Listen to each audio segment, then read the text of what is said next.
Welcome back. In this lecture, we are diving into one of the most powerful and creative techniques in prompt engineering, role-based prompting. You might have seen prompts that begin with, act as a professional chef, or imagine you're a career coach. That's role-based prompting in action. By assigning a role to the AI, you guide it to adopt a new perspective, tone, or area of expertise, and when used correctly, this method unlocks more useful, more accurate, and context-aware responses, especially for content creation, advice, simulations, or customer support. Let's break it down. So, what exactly is a role-based prompting? Role prompting is a prompt engineering technique that instructs an artificial intelligence AI model to take on a specific role or persona when generating a response. This technique can be used to guide the model's tone, style, and behavior, which can lead to more engaging outputs.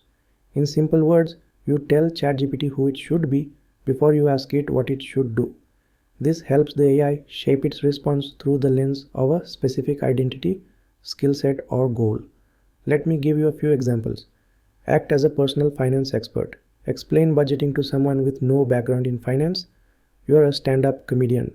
Write a funny tweet about Mondays. Imagine you are a UX designer. Review this landing page copy and suggest improvements.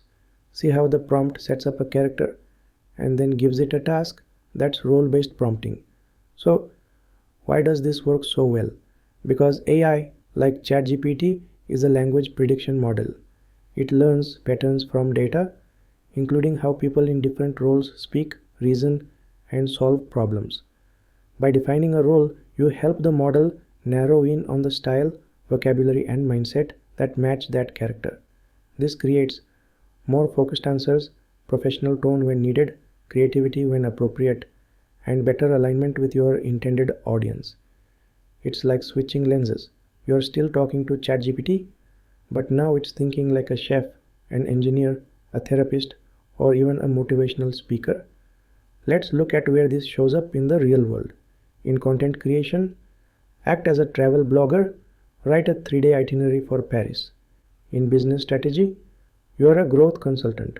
Suggest 5 marketing ideas for a fitness startup. In education, act as a history teacher, explain the causes of World War I to a 12-year-old in customer support. You are a friendly customer service agent, respond to a complaint about late delivery. In writing code, act as a front-end developer. Write HTML code to design a login page. The result? ChatGPT adjusts tone, complexity, and structure to match that role, just like a real person would. And this works in nearly any industry: healthcare, tech, education, finance, entertainment, you just name it. Now, let's talk about structure. Here's a simple formula you can follow. Act as role or persona. Your task is to instruction. Format the output as format. Example, act as a copywriter. Your task is to write a landing page headline for a time tracking app. Format it in 3 punchy lines. Another example, you are a resume expert. Rewrite this experience summary to sound more professional and concise. You can also combine role-based prompts with tone, context, or even multi-step instructions. The more detail you add, the more aligned your output becomes. Let's see a demo in ChatGPT. Say you are working on a blog for small business owners. Your prompt could be, act as a business coach. Write a short blog post on the topic.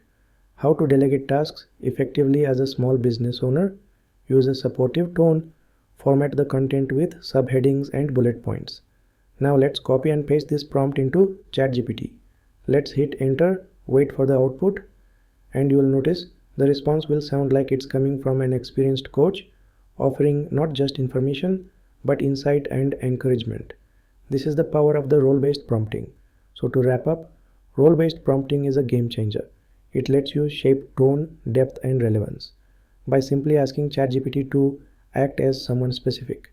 You can use this technique for writing with personality, delivering expert content, simulating conversations, or adapting tone for different audiences.